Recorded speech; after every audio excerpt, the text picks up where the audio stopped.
It's my pleasure to welcome you for this IE and Law breakfast. As you may see, it's not as such a breakfast, maybe more a brunch, because we have the luck now to have on board some guests from Japan, from United States, also a guest from Switzerland, another one from United Kingdom. So with all this time zone, we have to adapt, and we are very pleased to welcome you. The subject today will be about certification of algorithmic system, and I may start very quickly by mentioning the fact that we need, and there is a huge request for trust for the use of algorithmic system. You see that this word, trustworthy artificial intelligence, is almost everywhere, and the question that we will deal with today is to see how we can create trust with maybe a particular application of ex-ante mechanism, such as certification, because I think we should trust human more than machine, but it will be today the discussion with all our guests. I just want to mention that the opening will be done by Tim Clement-Jones, and the conclusion will be done by Thibault de Ravel-Desclapon and Lord Tim Clement-Jones, but I will introduce them later. Please, Juliette. Good morning, Yannick. Good morning to everyone, and welcome to our 7th edition on artificial intelligence and law. For my side, I will introduce the 3 experts that will share their knowledge with us today. First, Mrs. Arisa Emma, who is an assistant professor at the University of Tokyo. Arisa will talk from Japan, so where it is right now 8 o'clock in the evening. She is an academic searching in the field of science and technology with a focus on artificial intelligence ethics and governance. She will tell us about the challenges we face with massive use of algorithms, and especially on how it is possible to create trust in these systems. Based on the Japanese experience, she will question how to deal with audit, labelization, and certification. Our next expert is Mr. Nicolas Economou, who is based in New York, so it's quite early in the morning over there. Nicolas is the chief executive of H5, a company that provides IA-enabled solutions for civil and criminal legal discovery. He also leads the law committees of the IEEE Global Initiative on Ethics of Autonomous and Intelligent Systems. The IEEE, Institute of Electrical and Electronics Engineers, is the largest technical professional organization dedicated to advanced technology in the world. Nicolas will present the role of the IEEE and the objectives of the Global Initiative on Ethics of Autonomous and Intelligent Systems. He will share with us concrete experiences about principles be turned into practice. I now turn to our 3rd expert, Mr. Yaniv Benamou. Yaniv is a lecturer in law at the University of Geneva, Switzerland. He is specialized in different fields of law, but what is relevant for us today is obviously his expertise in internet and technology law, including big data, artificial intelligence, and digital humanities. Yaniv will help us understanding the difference between audit, certification, and labelization, and explore with us whether it is at all feasible to certify algorithmic systems. He will also discuss the pros and cons of a mandatory certification for sensitive applications of artificial intelligence. Thanks a lot, Juliette. Because you're welcome.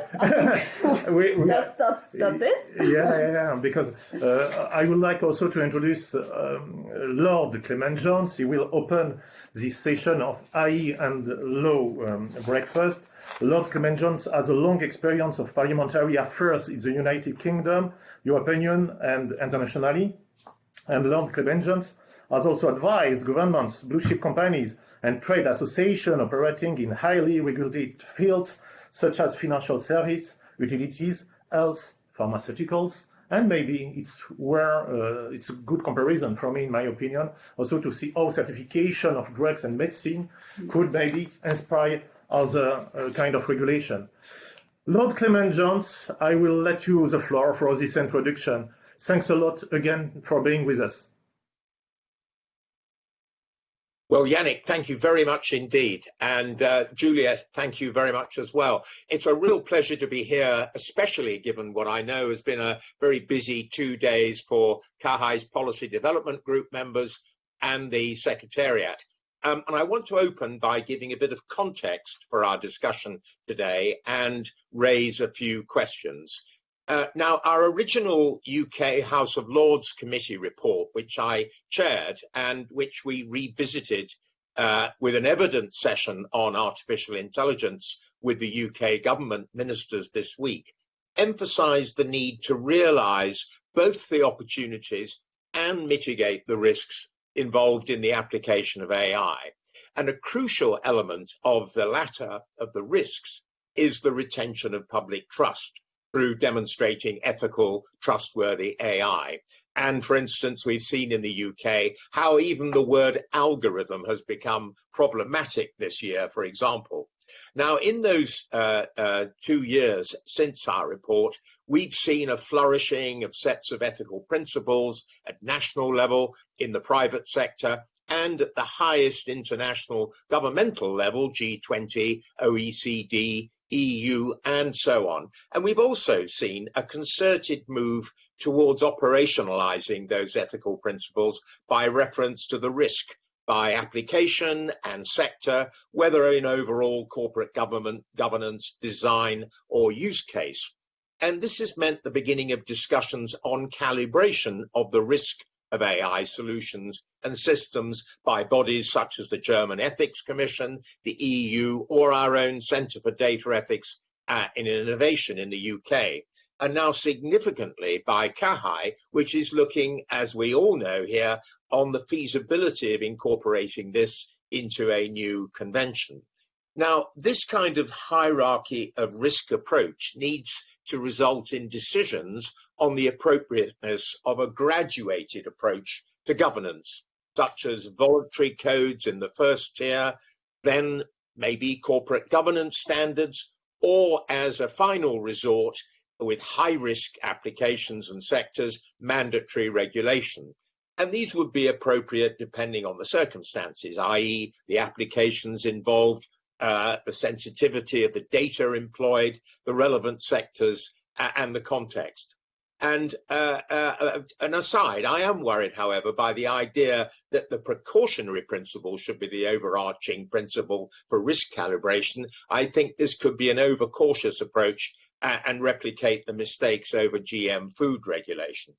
However, whilst it is clear that we do not yet have a clear and accepted framework for risk calibration, it is also clear that we do not yet possess really effective tools for assessing compliance, whether of codes, standards or regulations, and these need to be developed at speed. And I'm really going to be interested to hear what our panelists say on this. But it's really heartening and encouraging that the Policy Development Group of the Council of Europe's Ad Hoc AI Committee have picked up this challenge of tools development. Clearly, if we're to have a legal framework, we need to incorporate the need for practical mechanisms to ensure compliance and effectiveness, including mechanisms for ex-ante verification and/or certification, impact assessment, self-certification such as kite marking, audit, whether self-certification or oversight by independent authorities, and of course, importantly, regulatory sandboxing. And this would have the added benefit of increasing transparency and promoting trust. But quite apart from the desirability of these mechanisms, there are quite a number of questions as to which of these mechanisms should be made mandatory, what, if any, external or independent evaluation or oversight is appropriate. Do we need a cohort of approved auditors Do the regulators determine this? And I know that the accountancy profession is being encouraged to step up to the plate. Is there a standard setting body we can rely on? Of course, I'm a big IEEE fan, but there are others and there are challenges in terms of how standards could be developed, for instance, regarding training data used, algorithm construction, weighting of different data inputs and outputs in terms of accuracy and bias. And then again, what consultation on these are needed? We would need a very broad range of stakeholders. What consumer or small business redress would be there? Do we need a dedicated ombudsman? I say this as chair of the organisation in the UK, which develops alternative dispute resolution in energy and telecoms for consumers. When is ex-ante assessment or ongoing assessment to monitor changes in behaviour the absolute requirement? And how can innovation in developing these mechanisms be encouraged? Then what training is appropriate for the developers? What are the requirements that feed through into procurement standards, especially for the off-the-shelf AI solutions? And how can international mechanisms be developed through cooperation between regulators? How do we create centres of excellence or expertise in the regulatory field? And how, importantly, do we bring the citizen and consumer along this journey? Finally, how does the public sector use its procurement power to ensure that risk is recognised and appropriately and voluntary mechanisms are put in place rather than regulation? And is there any expectation that market forces or consumer competition can do any of this? As you can imagine from what I've said, I think that certification and quality labelling or kite marking has great potential, but it's part of a wider agenda of ensuring trustworthiness and ensuring effective regulation of AI as a whole. And I very much look forward to seeing whether the panel take the narrower or the wider ground. Thank you.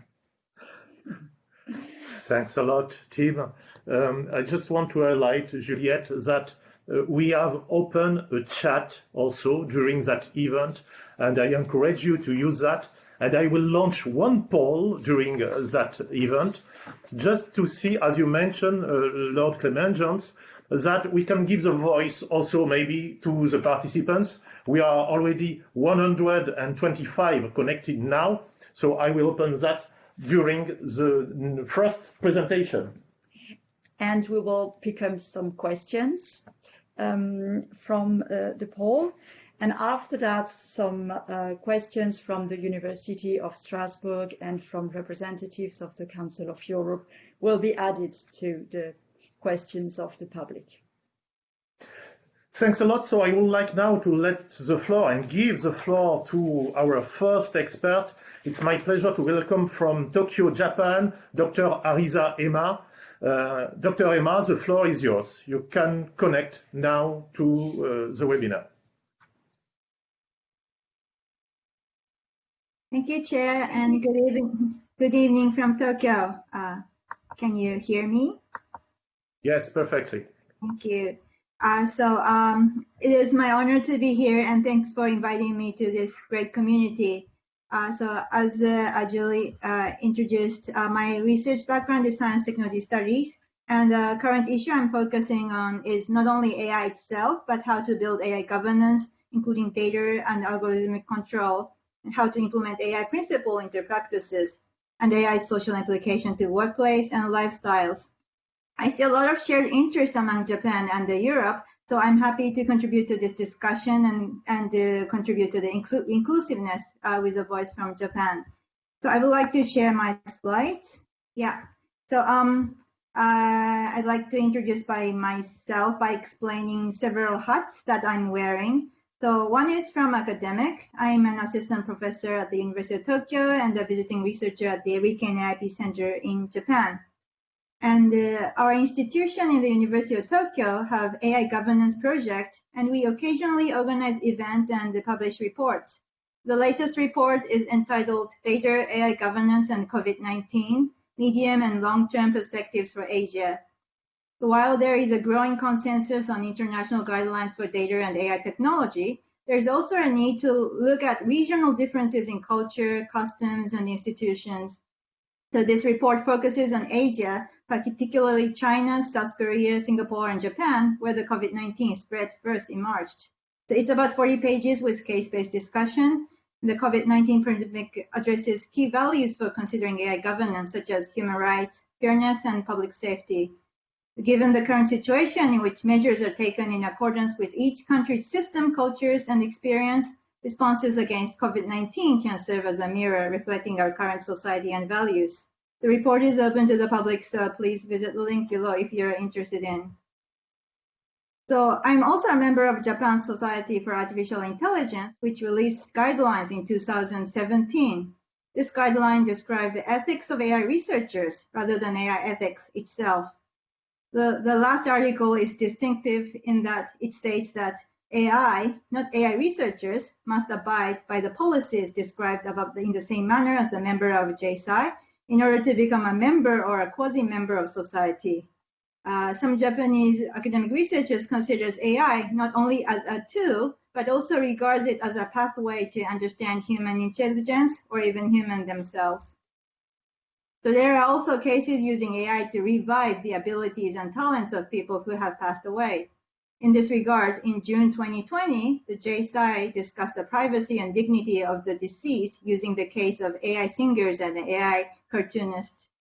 So when considering important values such as human dignity, the connection between abstract and philosophical discussion on these concrete and practical cases are needed, and I believe Japan has much case to offer. The other hat that I'm wearing is from the Japanese government. I was also a member of the Council of Social Principle of Human-Centric AI in the Cabinet Office, which released Social Principle of Human-Centric AI in 2019 March. As listed here, we share the values of dignity, diversity and inclusion, and sustainability as fundamental philosophy. I think we can find a lot of similarity between the European Commission's Ethics Guideline for Trustworthy AI, which was published at the same time. So before and after this social principle had been created, many companies started to publish its own AI principle. This is just only the fragment of it. For example, global companies such as Sony, Fujitsu, NEC, and NTT Data created its guidelines. Also, a startup company launched ethical committee as well.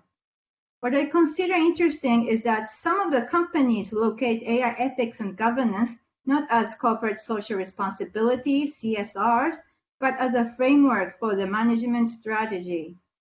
Therefore, I think in Japan, we need some kind of education program, like a certification education program, to learn AI ethics, and also platforms to discuss AI governance, which is competitive but also a collaborative area. For education program, I would like to introduce attempts from the industry association. So this is my third hat that actually I'm wearing. So I'm a board member of the Japan Deep Learning Association. It's a nonprofit organization earning to promote deep learning technology in Japanese industry. So most of the member companies are startup companies in Japan. And you can see some global company names as the supporters. The JDLA organizes our certification test. We aim to develop deep learning generalist who is capable of utilizing in business, and engineers capable of implementation, which both has sufficient knowledge in deep learning. The generalist test includes questions of ethical, legal, and social implications. And I think education program is important, and we are now considering to broaden this program internationally. However, it is difficult to assure the quality of AI services with only by one company or a researcher's ethical education. Also, there are too many principles at present. I think we need a model that can be discussed practically. Therefore, currently, the University of Tokyo colleagues, we are creating a model for a risk assessment with multi-stakeholder discussion, including use case in Japan. In this model, the basic concept is that we should consider AI risk as a layer of AI system, service providers, and users, as you can see in this slide. With cases, we create risk scenarios and then create chain where we should discuss. For example, this scenario is created to consider fairness of AI system. it is not only AI systems, but also service providers, users also must take place in considering fairness. And with this kind of chain, we could start considering which part is manageable, cost-effective, and efficient. So by visualizing this relationship between each risk, it enables to discuss optimal risk responses through dialogue with relevant stakeholders.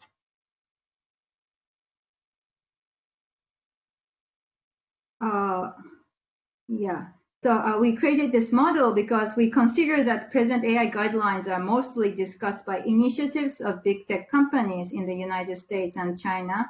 And there are not so many voices from startup companies, which have less resources, both from the cost and also for the human resources, to participate this kind of discussion.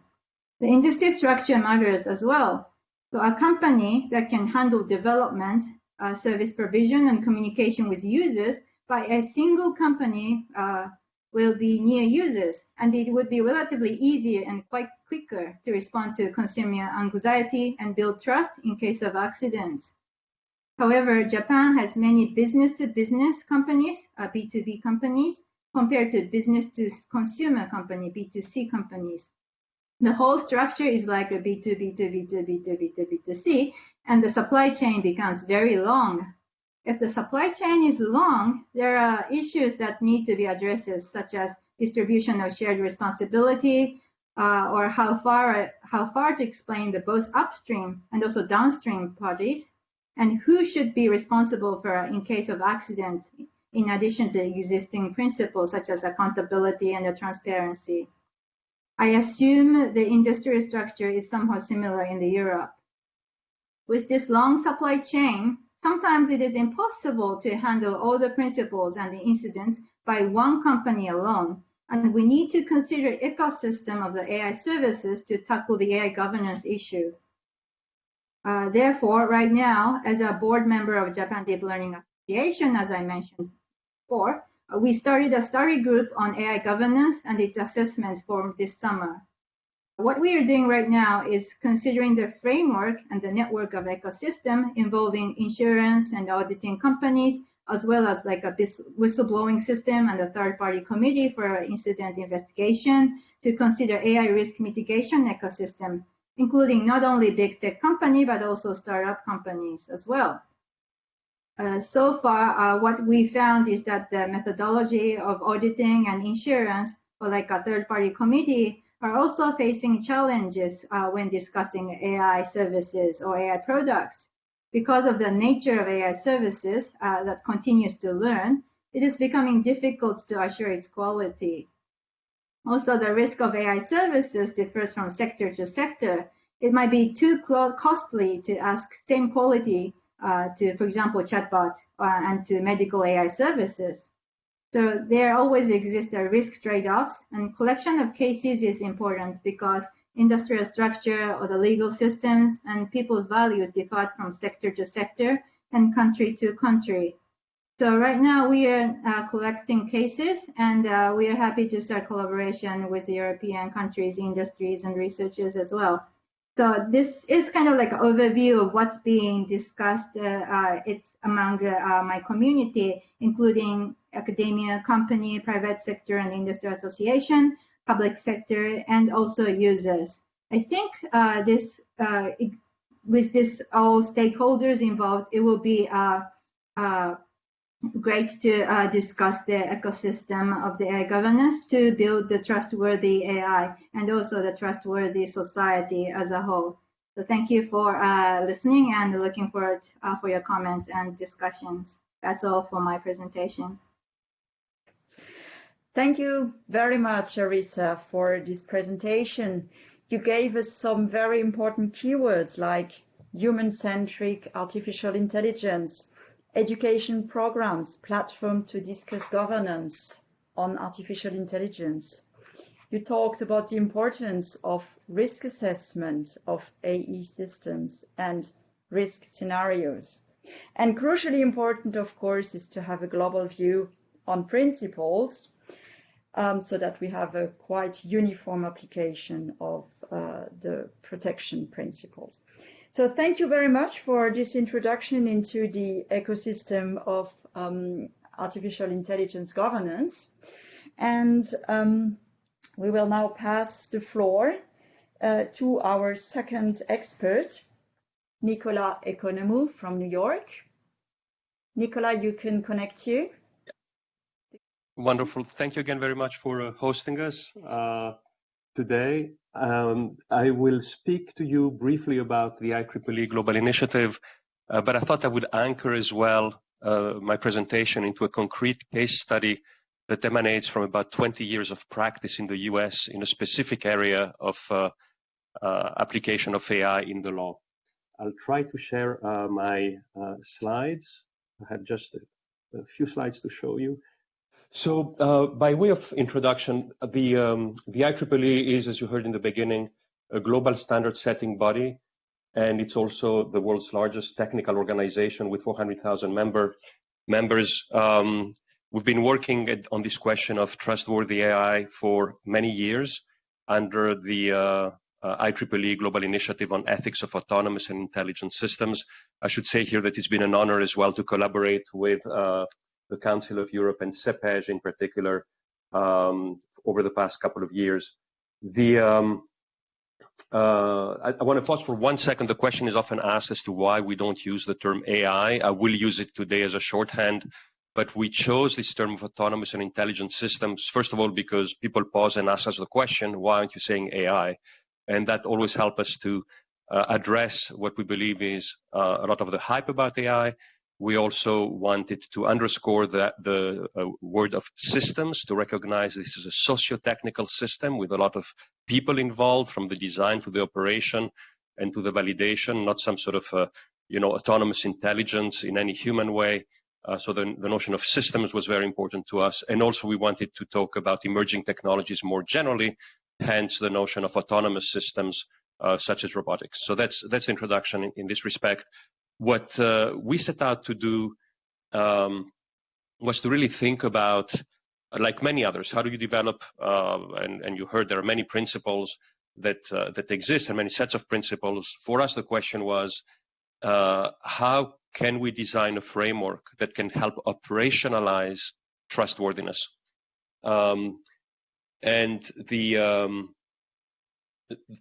question really is, how, when you have aspirational principles that we all have and all try to advance, or you have human rights enshrined, for example, in the European Convention of Human Rights or in Convention 108+, and you have associated principles, AI principles of fairness, for example, non-discrimination, how do you apply those in practice? And so our quest in our, I would say, seminal work that was published in 2019 was, especially with respect to the Law Committee of the Global Initiative, which I chair, to think about the definition of trust. And we use the term informed trust, in particular, to underscore that this is not a question of faith. It's a question of sound scientific evidence, and hence the addition of informed to trust. It is really a question of informed trust, and the question is, what information do you need to determine the extent to which AI systems, in particular in the law, are trustworthy or not trustworthy, which is an equally important question, of course. So we are offering to the world a framework that I'll show you in a minute that is fairly simple, and I think deceptively simple in a way, on a definition of trustworthiness that can be operationalized.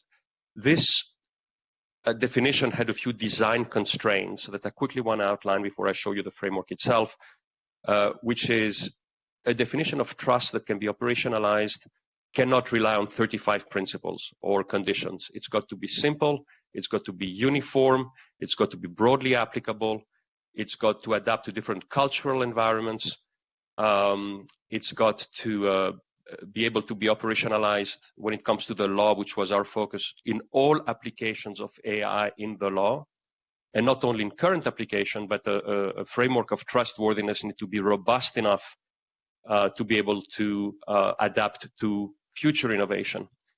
And we also believe that this framework should serve as a really sort of comprehensive and uniform foundation that regulatory bodies could turn to help ensure that when regulation is developed, it actually covers the totality of the systems at play here. And I'll give you an example or two of how, absent that kind of thinking, you may really have a gap in how you approach the question of AI governance. So what does that framework look like? It's actually pretty simple. It's, again, a definition of informed trust. It's based on 4 constituent elements. And please let me know if you don't see my PowerPoint advancing, because right now I'm advancing the PowerPoint and I want to make sure you are with me. The trust framework involves 4 conditions that we call trust conditions, and they are the following. Effectiveness, does the system actually work? Think of this to meet a desirable objective. Think of this as the equivalent of car crash testing or of clinical trials. We're defining a desirable objective. How do we measure if with all of the technologies and people involved in the development and commercialization and use of a product, it's actually meeting a societally desirable goal. 2 is competence. And by that, I'm not talking about necessarily the competence of the engineers. Where we found that you find the greatest gaps is actually the competence of the operators, the people who actually use AI, especially in high-risk domains such as the law. And I would also say the competence of the user as distinct from the operator. For example, in criminal risk assessment, the operator of the AI may be a social worker developing a score, a risk score for a person to try to determine if that person might recidivate. But the user of that score is the judge, who often thinks of themselves as being outside of the AI system. We think, in fact, that the user himself or herself needs to really understand how their interaction with this system as a user of the output may influence their perceptions and their decisions. Then we have accountability. We specifically didn't choose liability because we wanted this to be an evidence-based framework. Liability is more normative in a way. How should people pay if they made a mistake? Accountability is really a factual question, again, about can you apportion responsibility if things don't go well? And finally, the final element is transparency, which really has 2 elements: access to information itself that is needed for various stakeholders to understand the system within their own needs. And 2, transparency is also access to an explanation that is adequate for different stakeholders. In our work with CEPEJ, which was focused on what's called sometimes predictive justice, in other words, trying to infer how courts might rule, which resulted in a paper that was actually the Council of Europe announced, or CEPEJ announced, was approved in a recent meeting by the working group on the policy of justice.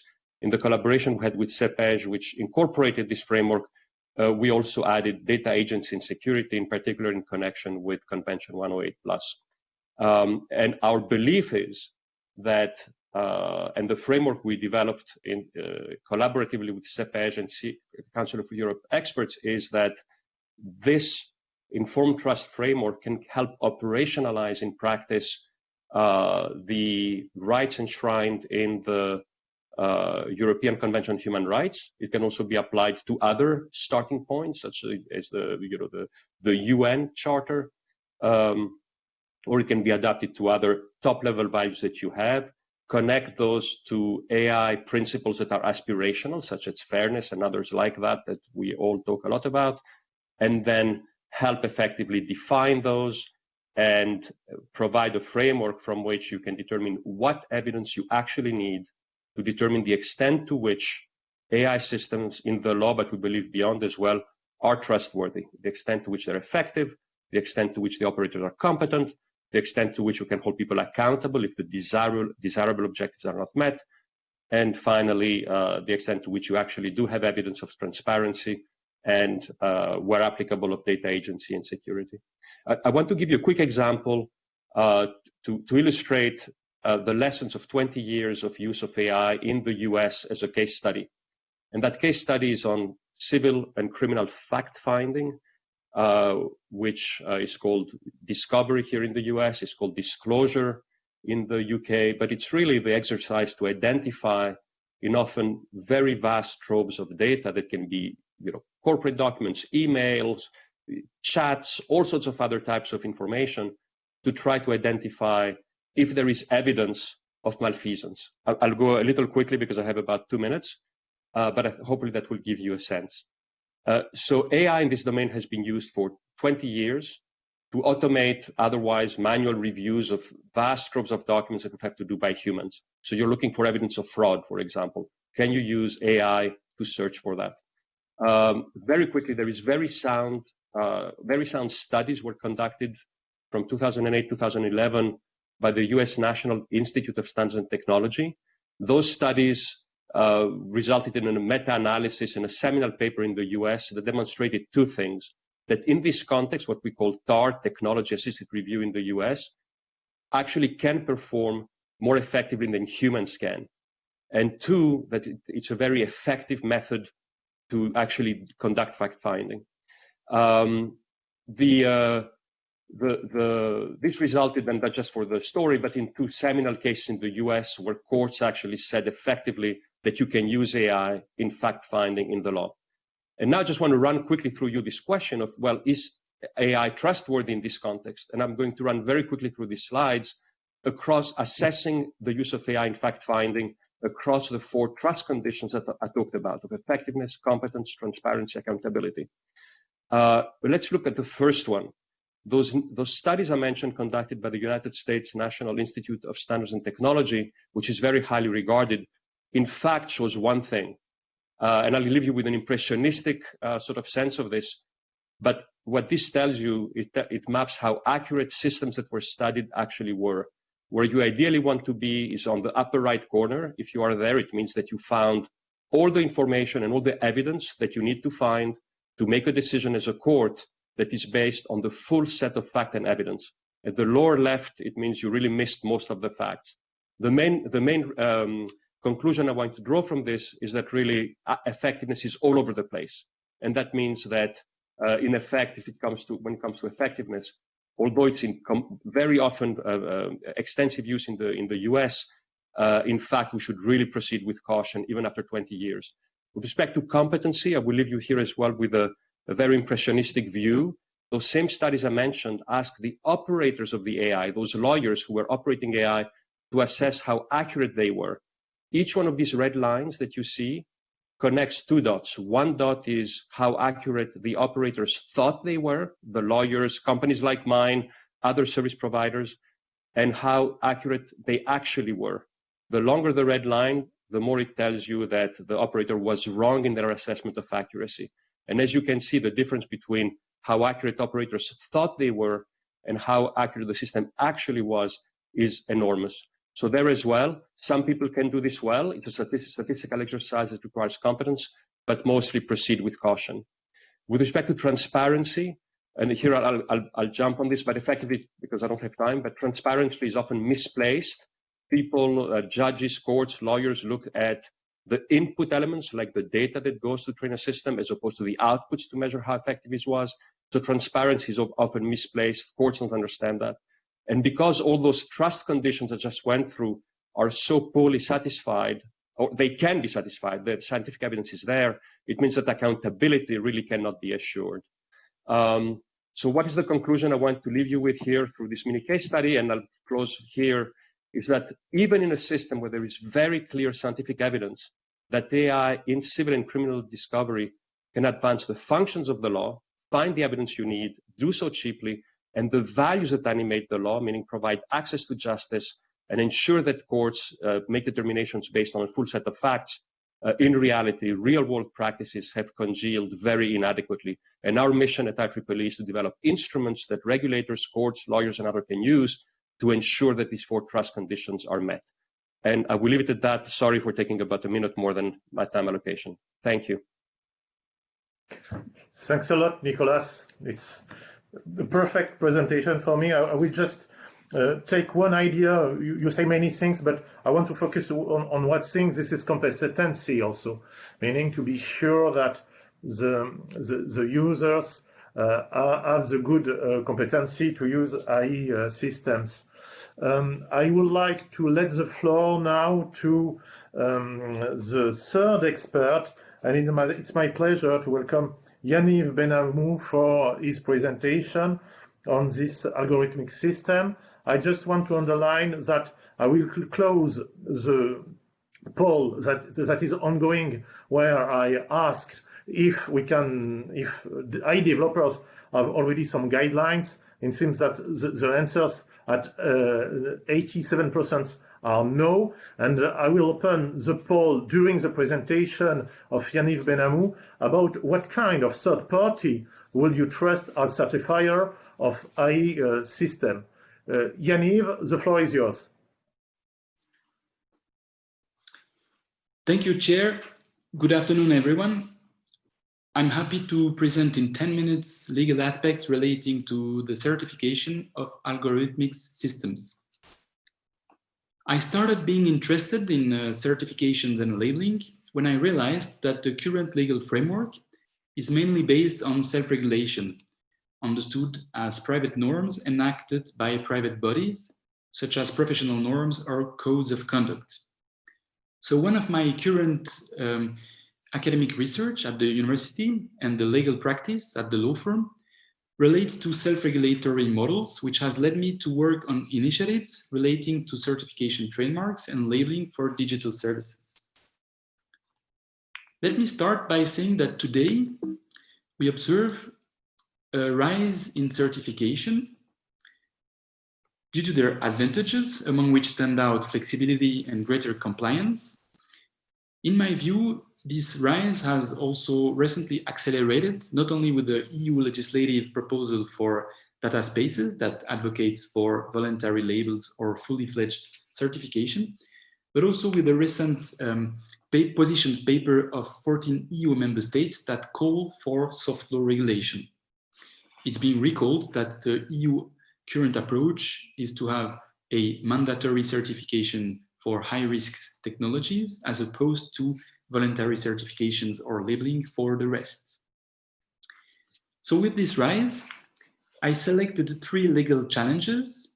1, what types of self-regulatory models are considered? In particular, what is the difference between labeling and certification?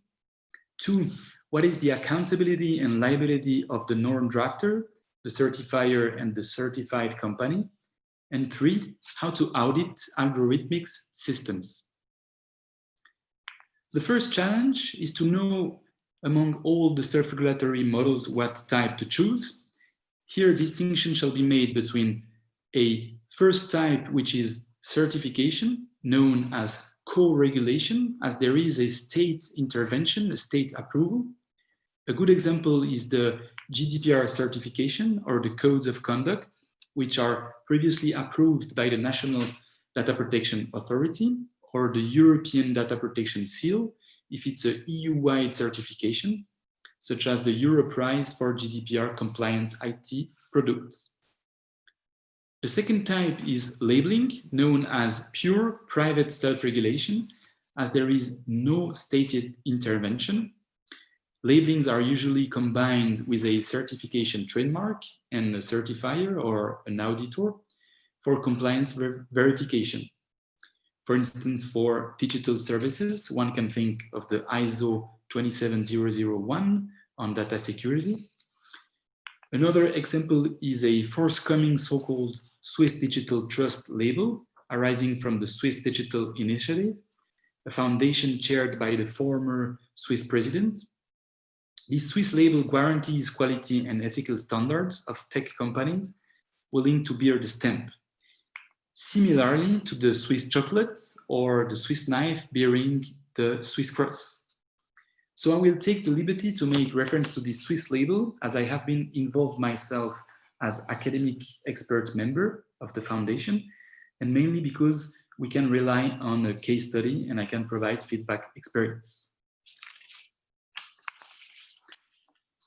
So if these models are appealing, typical criticisms and challenge is to ensure democratic legitimacy, as these norms are often drafted by few decision makers with no control or no state intervention, and may be used sometimes as a marketing tool or even ethics washing. think of the Facebook's High Court implementing Facebook's community standards that have been adopted unilaterally by the company, so that the Washington Post said Facebook High Court constructed by Facebook for Facebook. So to ensure democratic legitimacy, that requires to comply with procedural principles during both the conception and the implementation phase, such as the inclusion of all stakeholders. And that is what we did with the Swiss label. I advocated strongly to provide a clear and transparent setting norm process and to include all stakeholders, including consumer organizations, similarly to the ISO governance process with its technical committee. Next challenge is to clarify the accountability and liability of all parties, as all of them, from norm drafter to auditor and certified users, may be held liable due to the certification. With respect to the norm drafter, the ECHR and academics advocate that they shall remain accountable for compliance with laws and not shield from accountability instead. With respect to the auditors, the certifiers, they may be held liable when their audit is not properly conducted. And there are several cases, case study, among which stand out the US court decision where Trust E, a privacy certifying company, has been fined by the US Federal Trade Commission for insufficient audit to companies bearing the stamps, such as the New York Times or Apple. Finally, with respect to the certified, the labeled users, they may be also held liable even when they comply with the codes of conduct. For instance, in 2011, Alstom, a transport company, has been held liable for not preventing bribery, despite the implementation of a code of ethics based on ISO standard, and has been condemned with a fine of $40 million in Switzerland and $630 million in the US. So the challenge is, in my view, to clarify the normative effects of the label or the certification when assessing liability of the labeled company. And these normative effects may range from a mere interpretation guidance for courts to a real compliance presumption, such as the GDPR certification, in which case the court will assume a real compliance when assessing the liability of the certified company. So for legal certainty, it is advisable, in my view, to rely on certification when possible, so as to benefit from this compliance presumption. Next challenge is to know how to audit algorithmic systems, as each certification or labeling shall contain auditable criteria to be used by an auditing firm. One way to deal is to follow a multi-layer approach, similar to the Creative Commons approach, with one understandable layer containing simple descriptions, understandable from a standard user perspective, and two, an auditable layer containing detailed specification for the auditors, for the certifiers. And that is what we did with the Swiss label, which consists of 4 categories developed in 235 detailed specifications addressed to the certifiers, the auditors, which already confirmed the auditability of these specifications. A way is also to use most binary criteria as possible, or criteria that refer to recognized norms. But the challenge is to deal with less binary criteria, such as those subject to interpretation, for instance, best practices, or criteria that are evolving, for instance, explainability or ethics. For subjective criteria, such as best practices, the Swiss label refers to external standards, for instance, the EU ethics guidelines or the Convention 108, for which the auditing firm has already confirmed the auditability. Now, with respect to explainability or ethical norms, which is linked usually with AI-based system, the Swiss label went back to the basic principle of explainability and requires that the information duty of the labeled company includes all the risks inherent to AI-based algorithms, similar to a pack of cigarettes that indicates the risk to public health. And for the ethics, The Swiss label also went back to the principle, to basic principle, and requires companies to abide by a general ethical charter, which has been then developed into the 35 detailed specification. Finally, with respect to the mandatory nature versus voluntary nature of certification for high risk versus other technologies, the core questions are, in my view, a matter of politic and technical legislations on defining the material scope of high-risk technologies along the whole life cycle of the AI-based systems. For instance, which exact item during the whole life cycle shall be certified.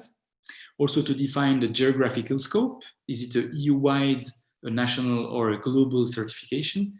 As well as the right certifier. Which is the right certifier that will bring trust among the public? Is it a national, a labeled certifier, or a private company? As takeaways, two short takeaways here. In my view, one, co-regulation shall be preferred so as to ensure democratic legitimacy and to ensure the legal certainty with the so-called compliance presumption with co-regulation. Two, auditability of algorithms is feasible, but requires legislative action because from a legislative standpoint, existing legislations are too limited in scope. For instance, if we look at this work in progress analyze grid that I'm developing to structure self-regulatory models and to guide policymakers, we see that the GDPR certification has the upside of being a co-regulation, a co-regulated model with the associated enhanced democratic legitimacy and the legal certainty of compliance presumption. But it has the downside of A, being limited to data protection, and B, being characterized by a lack of coordination between multiple certification bodies and schemes, for instance, national and EU-wide schemes. So among different self-regulatory models, a flexible solution is to let professional associations adopt their own professional norms and to grant the authority the power to make these norms mandatory or at least part of applicable certifications. And this exists, for instance, under the Swiss banking law. This is the second line, where the financial authority may decide at any time to make professional norms binding for all stakeholders by simply including external norms, external professional norms into its circular, into its regulation. And this leaves, in my view, room for flexibility as professional associations may start issuing their voluntary sector-specific labels, which may in turn becomes mandatory when the authority observes a need. As a final word, I consider self-regulation, in particular co-regulation, to be an appropriate regulatory model as it provides the necessary flexibility for technical, fast-evolving technologies, but as long as the democratic control and legal certainty is ensured, and this explains my involvement in ongoing self-regulatory projects. I thank you for your attention and look forward to continuing the discussion. Thank you very much, Yaniv. I will be very short in summing up. Thank you for raising very crucial questions like democratic legitimacy of labels, including as many stakeholders as necessary.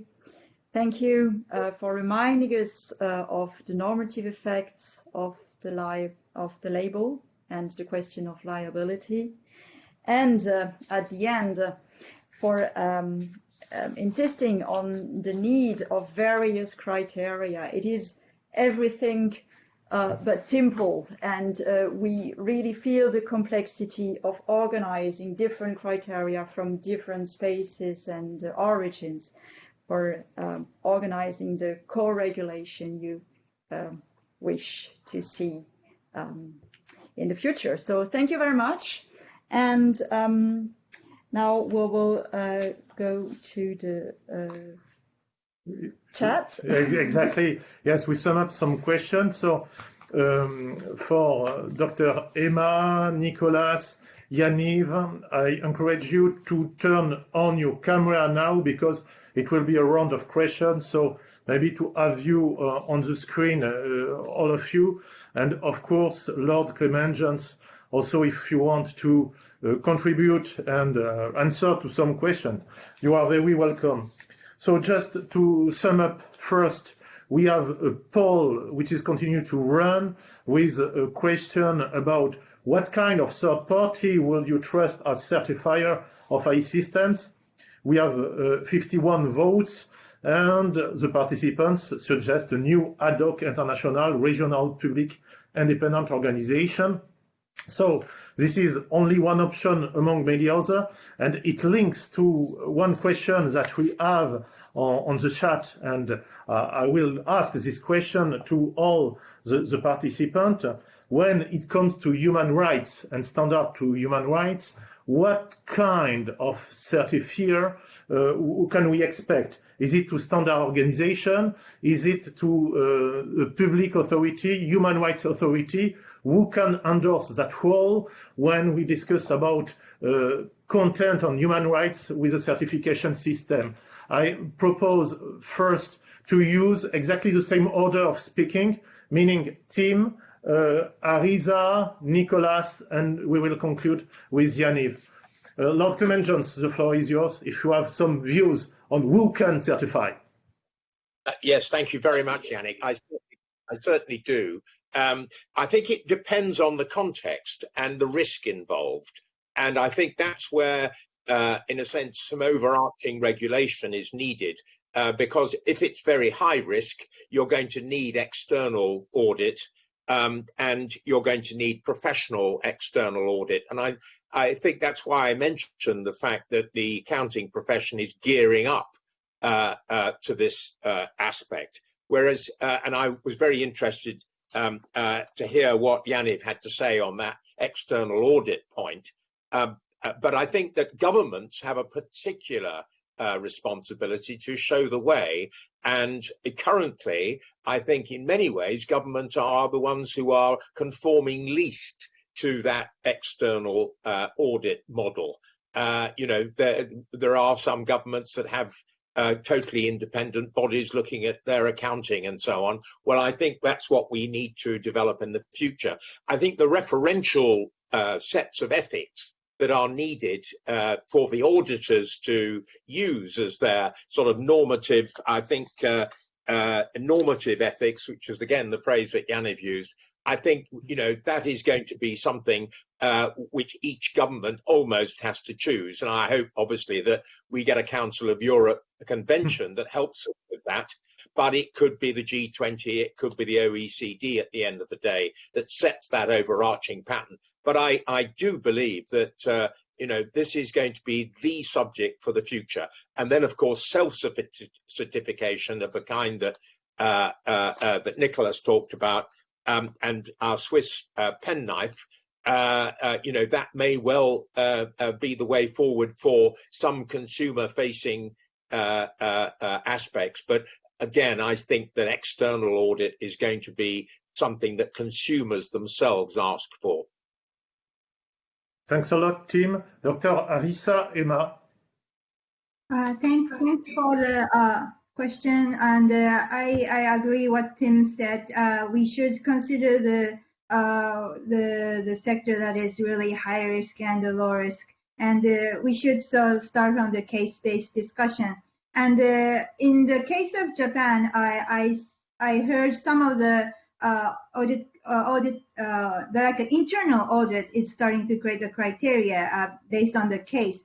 So those kind of accumulating the cases is really important. And however, in Japanese cases, I guess to some extent the government also should play some of the roles, because this kind of AI ethics and governance discussion was actually initiated by the government initiatives, and because with this broader framework of the governmental kind of like the discussion, then the industry or the industry associations can start the discussion. And in that sense, we are right now starting the discussion like how the insurance company create the model or like the new services based on that kind of general principles. and also like internal and like external audits are also referring to that kind of the international and the national principles.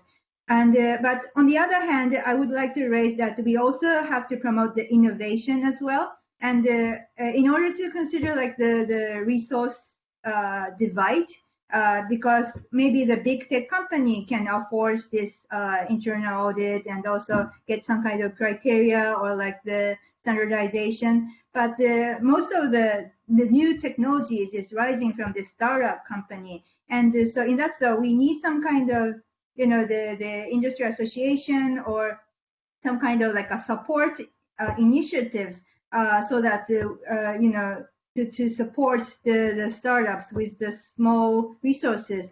Otherwise, I am kind of like cautious about this AI ethics governance with becoming exclusive for the certain startup company, and maybe it is really not good scenario if those companies would say that what they're doing is just the kind of like advanced ICT technology and it's not AI itself.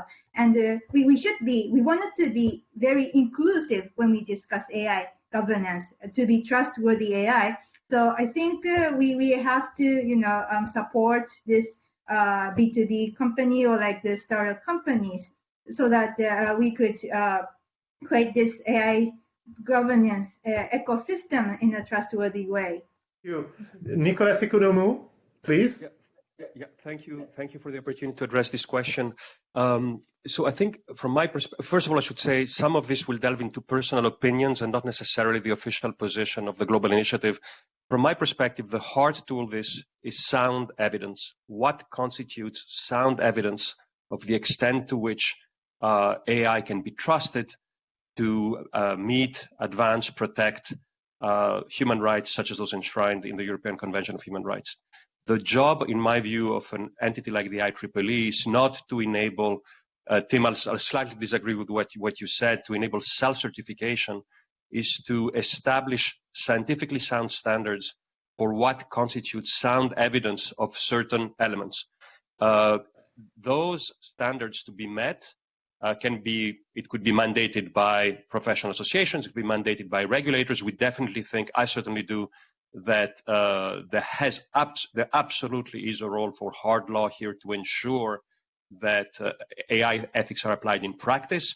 But I do believe that regulators generally, and that's a personal opinion, do not necessarily have the full set of competence needed to understand what constitutes sound scientific evidence of the extent to which the system can be trusted. That's where IEEE, academic institutions, you know, some of the other standard setting bodies, I believe, really have a role to play.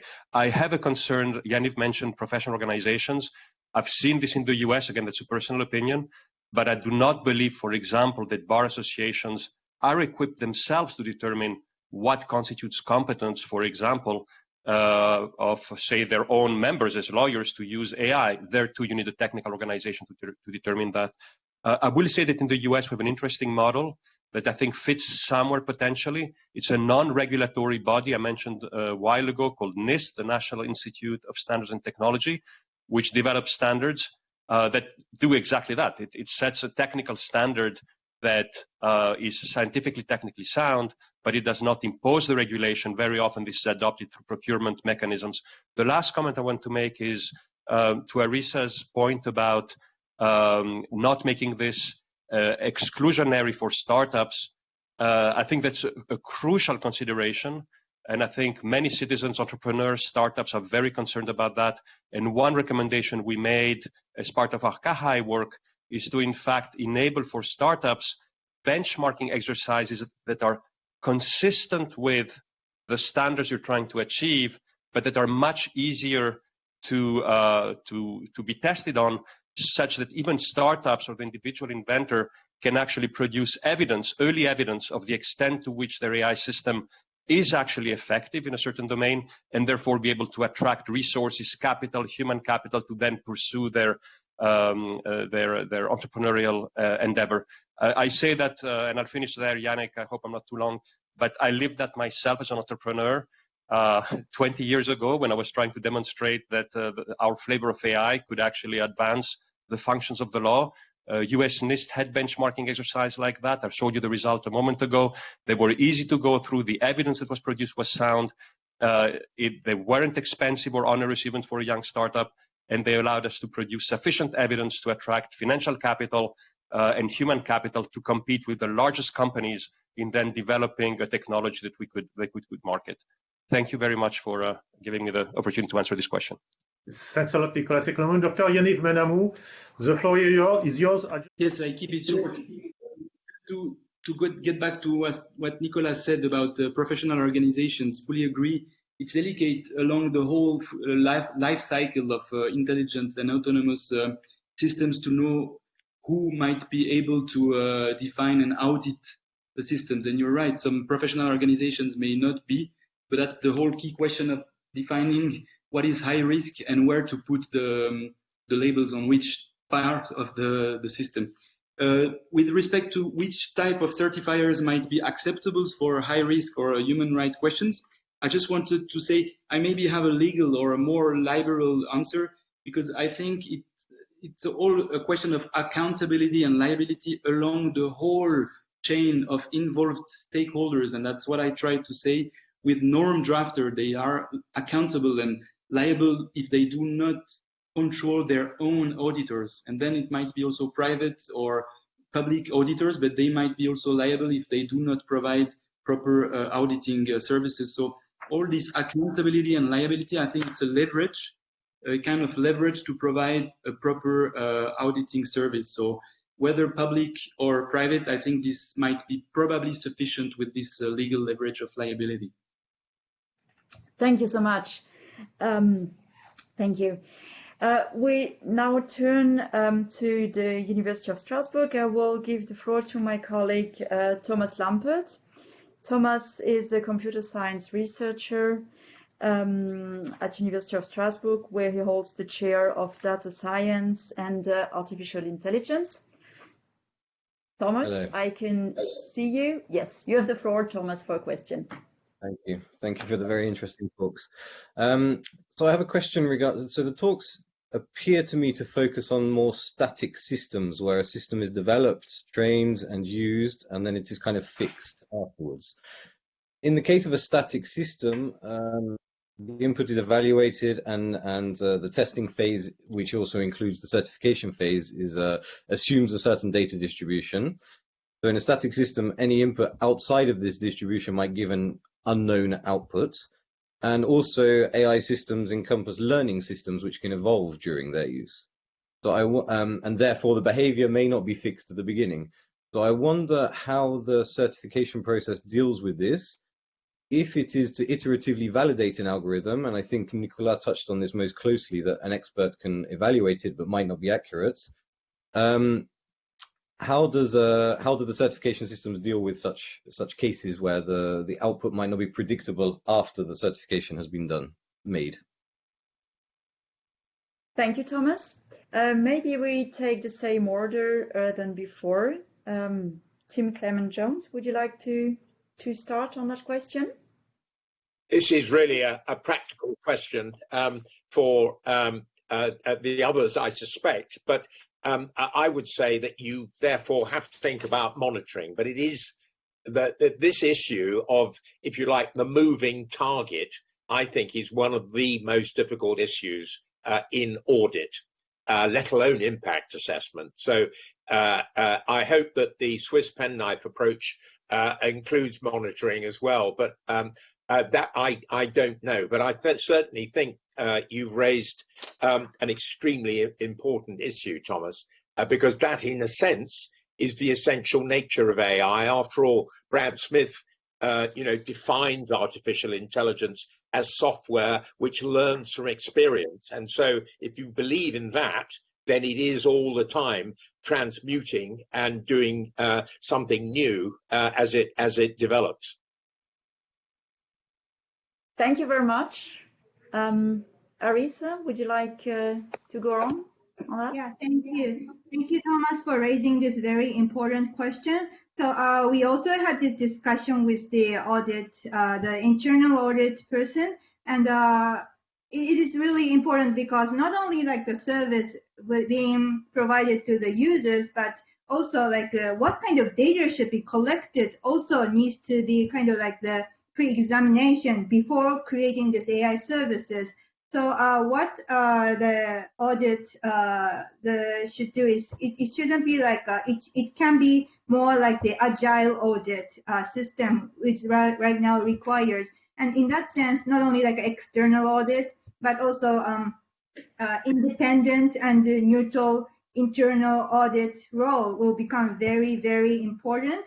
And so in that sense, not only from like the point to point, but like the upstream internal audit and the midterm audit, and getting the feedback back into the research and development department and getting the feedback from users would become very important. So in that sense, I think we need more cases from the internal audit, and with that cases, I think we can create some kind of like a criteria what should be considered in the upstream or like a midstream and the users point of view. Thank you. Thank you. Nicolas, would you like to take the floor? Yes, certainly. Thomas, thank you for this excellent question. The question here really is, how do we respond when a system behaves in a way we didn't predict or outside of tolerances? And I would say the emphasis I would place there is, again, on the competence of the operator. We see systems or circumstances evolve in all sorts of high-risk domains, and I'm speaking about high-risk domains here of AI applications. We can see that in surgery, we can see that in aviation, in flight. You have individuals who are trained to perform certain procedures to achieve a desirable objective that is well defined. When things go wrong, they need to be able to recognize and respond, and then promptly be able to report as needed questions of non-compliance internally.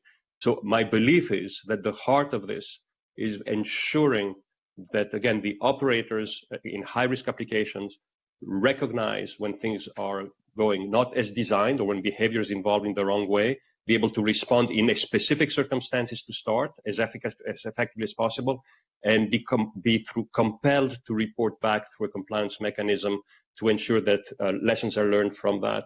And of course, to Arisa's point, this has to be combined with regular audits that ensure that, in fact, both the operator is properly trained and, in fact, that mostly the outcomes conform to certain desirable objectives. Thank you. Thank you very much. Now our last expert might want to give his opinion too. Yaniv, would you like to answer Thomas' questions too? Sure.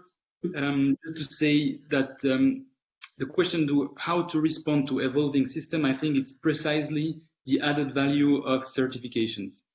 Because what is good with certification, I think, is that by law, we can have technologically neutral principles. And then with certifications, we might define evolving notions, and that can be adapted with the time to evolving notions. Let me just give you an example with the GDPR. We had a very intensive discussion in Switzerland with our revised Swiss Data Protection Act, which has been adopted 2 weeks ago. And the idea was to have more neutral notions rather than specific notions, to keep it very neutral. And then with certifications, I think it's a way to adapt. And finally, just to mention how to face these evolving systems, with audit, there is a requirement of having ongoing monitoring. And if you remember the EU principles for better self-regulation, they speak about iterative improvements and monitoring. So it's an ongoing process of always being newly audited. So I think that's really the added value of that. Thanks a lot for you all for your answer. Now I would like to go slowly to the end of this webinar, but before I would like to give the floor to my colleague Patrick Penanx, maybe for a question or comment about what we have seen about this possible way to regulate artificial intelligence, among many other. Patrick, the floor is yours. Thank you so much, Yannick. I hope you can all hear and see me.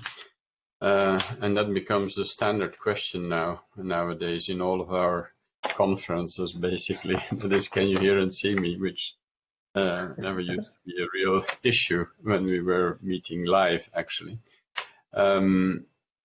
Very interesting discussion, even though the AI breakfast takes place at a much later moment for the Strasbourg participants than it usually does. I just remembered that, or was reminded, and many of you spoke about our data protection tools. Our data protection convention was developed 40 years ago. And we were speaking about automated systems of data collection. Our cybercrime convention was developed 20 years ago, when virtually no one was considering cybercrime to be a hot topic. And when I heard IEEE make their presentation 2 years ago in our work in our AI conference, which we organized in Helsinki, it was still a very vague concept to most of us in the Council of Europe. Now, I think, and ensuring and putting forward that the basic concept of trust was crucial to the development of our trust in technology. That starting point we have to keep in mind, and trust for the Council of Europe is of course also based on its intrinsic values on which we are based. We're not necessarily looking to technological efficiency, but we're looking at the human rights impact of technology and of artificial intelligence, and what it does to our democratic societies, what it does to our human rights. And that has to be our starting point. And within the work that is currently taking place within the KHI on trying to regulate, in a way, the applications of artificial intelligence, we are often connected to the issue of certification. And the debate of today will definitely feed into that. That is, that we will need to consider even further how within a system to regulate our artificial intelligence systems or applications, which as Lord Tim Clement-Jones put it, not necessarily on everything, but on high-risk domains, on domains which are crucial and have a crucial impact to the lives of our citizens. So there, I definitely think that this discussion will need to be taken further, and I thank you for all the exchanges already. Arisa, Nicolas, Yaniv, Lord Tim Clement-Jones, and the contributors, the Thomas who asked the question. So thank you so much. We will definitely feed that into the work we're doing within the KHI. Thank you. Thanks a lot, Patrick, for your words. I just have my director, Jan Claesen, by message. He tried to connect, but he has an issue for that, so I will try to support him for this connection. During that time, I would like to let the floor maybe to our colleague from University of Strasbourg. Mm-hmm. Yes, so what I can say you first is that we will have the next artificial intelligence and law session in December, on 10th of December. Probably will be the same brunch time rather than breakfast time, and the thematic will be human rights and artificial intelligence, so it will be a very broad thematic on 10th of December. My colleague Thibault Ravel-d'Exclapon is probably online. Thibault, do you hear me? Thank you very much, Juliette, and thank you very much, Yannick, the organization of this virtual event. And all the discussion were very interesting, and it was a pleasure to attend it, even if it was virtually and for the lunch, not for breakfast, of course. I'm very proud to be here, especially because the research body that I co-lead is focused on European studies. So I think there is a sense to be here. because I really think that the Council of Europe is a part of the answer to the question. Because to pre-conclude very quickly, as Juliette asked to me and Yannick, I think that is a question: how to build the confidence of citizens in the use of AI. And this is the whole debate around the certification of algorithm, of course. I think certification, as you told, is definitely an answer, but it's not the only answer that we have. Certification is an answer because it deals with transparency, and I think it's very important. And transparency is one of the main requirements for the legitimacy of artificial intelligence. So I will finish with two very quick observations.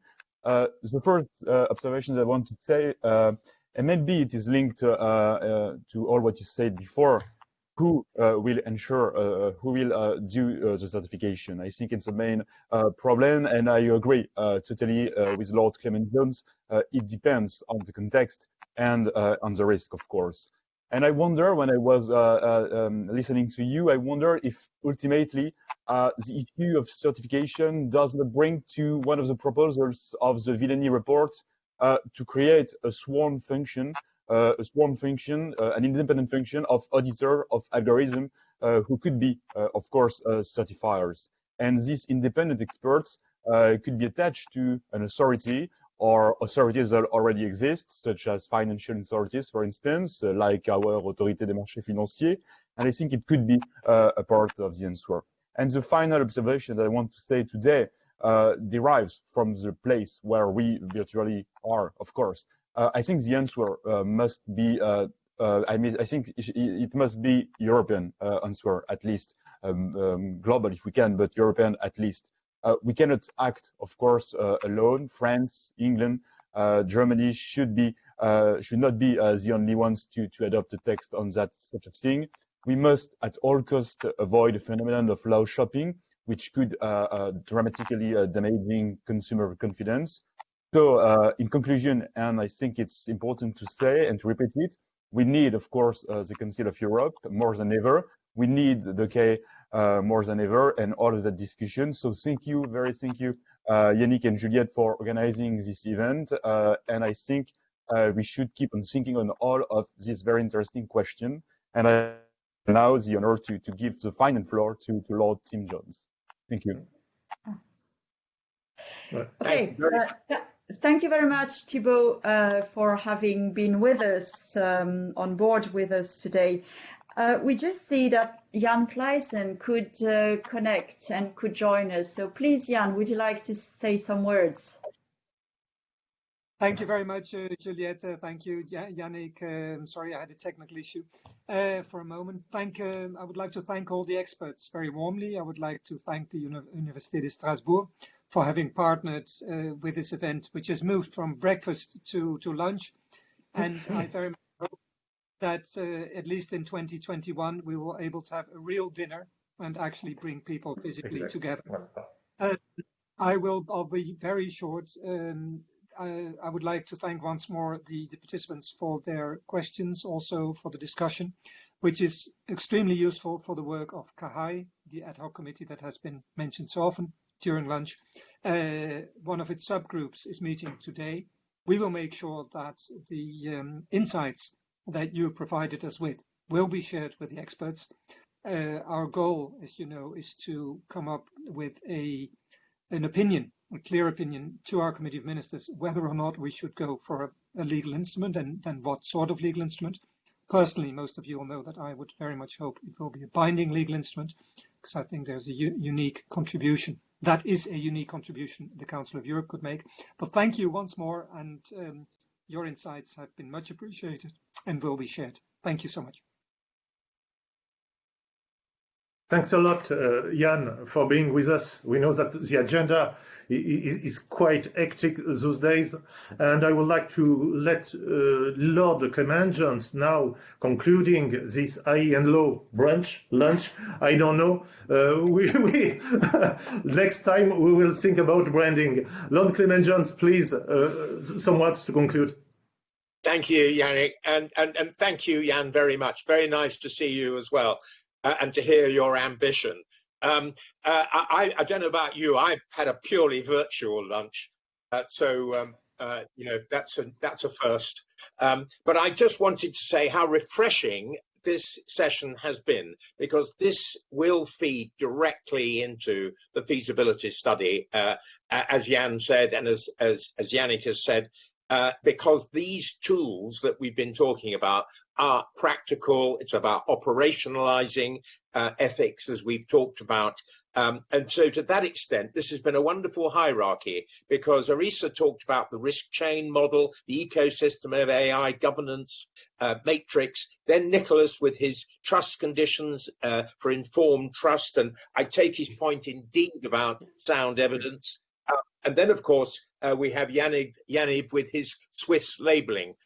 So we've gone through, and it's been a really useful exercise. And we've been reminded in the questions about the moving target issue. Patrick very helpfully reminded us that at the end of the day, what it's all about is trustworthy AI. That's what we're trying to achieve. And all those different aspects.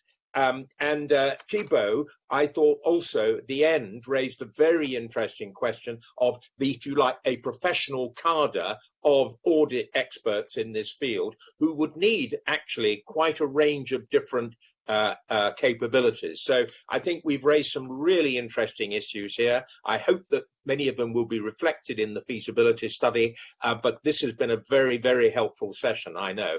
Thank you. Thanks a lot, Lord Tim Clement-Jones. Thanks a lot to our expert and also to the University of Strasbourg for this fruitful cooperation. I want just to say see you in December. The next, as Juliette mentioned, IE and law webinar, maybe, will be about human rights, and we will have the luck to have the movie director from iHuman, quite well-known documentary on artificial intelligence with us, and we are looking forward to see you again in December. Be safe, stay safe, and see you very soon. Bye-bye to you all. Thank you to everyone, and see you in December.